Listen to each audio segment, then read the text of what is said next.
नाज़रीन ख़बर शामिल कंदा हलूं। घोटकी मां घोटकी जे फौत थी वियल सीनियर सहाफ़ी नूर हसन खोसो जे पीरसन घरवारी ते ज़मीन ते कब्ज़ो करण लाइ जवाबदारनि पारां कारे जो कूड़ो इल्ज़ाम। पीरसन औरत तहफ़ुज़ लाइ सहाफ़ियुनि वटि पहुती।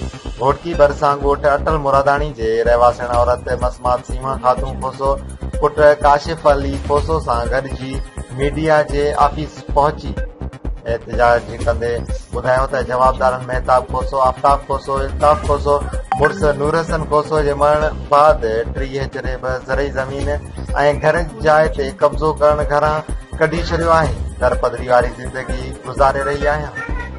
वधीक मालूम कंदासीं एसडी न्यूज़ जे रिपोर्टर नवाब मीराणी खां। जी नवाब।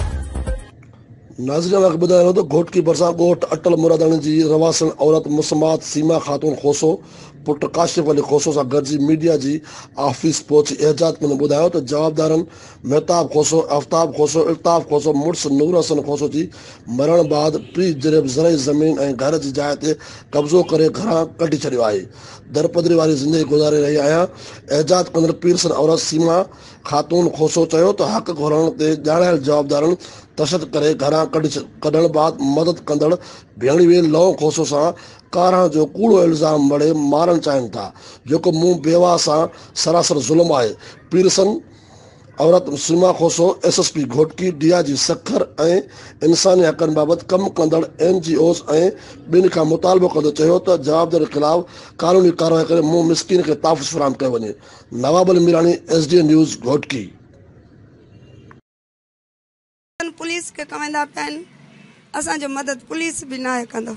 मां ते मुंहिंजो भेणीओ आहे, मुंहिंजो नंढो नंढो भेणीओ आहे, मुंहिंजो लौंग भाउ आहे, मूंखे पुटनि कोई वधीक उहो मुंहिंजो मदद कंदो आहे। ॿियो मदद करण वारो मुंहिंजो केरु कोन्हे। उन ते इंसाम हणी चवंदा आहिनि तोखे मारे छॾूं, तूं घर खां न था निकिर, घर खां तव्हां निकिरी वञो। मां चवंदी आहियां मुंहिंजो हर्ष आयो घर छॾे मां काॾे वञा। उन ते इंसाम हणंदा आहिनि, ग़लति इंसाम हणी मूंखे मारण काणे। मां बिस्तर बि खणी आया, पोइ पाड़े वारनि मूंखे बचायो। उन्हनि लाइक कयो असांजे वीडियो खे। वधीक मालूमात जे लाइ सब्सक्राइब कयो असांजे चैनल खे। बेल आइकन ते क्लिक कयो त जीअं ईंदड़ वीडियोस अव्हां ताईं वक़्त सर पहुची सघनि।